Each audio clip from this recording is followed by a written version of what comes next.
ईश्वर परमकृष्ण सच्चिदानंद विग्रह अनादिरादिर्गोविंद सर्वकारण कारणम् चिंतामणि प्रकर सद्मसुकल्पवृक्ष लक्षावृतेषु सुरभेरविपालयन्तम् लक्ष्मी सहस्रशतसंभ्रमसेव्यमानम् गोविन्दमादिपुरुषं तमहं भजामि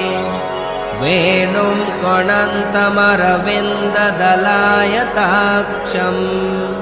बर्हार्वतं समसिताम्बुद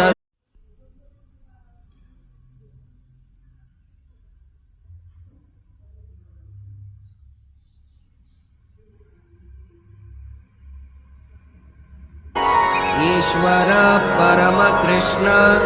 सच्चिदानंद विग्रह अनादिरादिर्गोविंद सर्वकारण कारणम् चिंतामणि प्रकर सद्मसुकल्पवृक्ष लक्षावृतेषु सुरभेरविपालयन्तम् लक्ष्मी सहस्रशतसंभ्रमसेव्यमानम् गोविन्दमादिपुरुषं तमहं भजामि वेणुं कोणन्तमरविन्ददलायताक्षं बर्हार्वतं समसिताम्बुद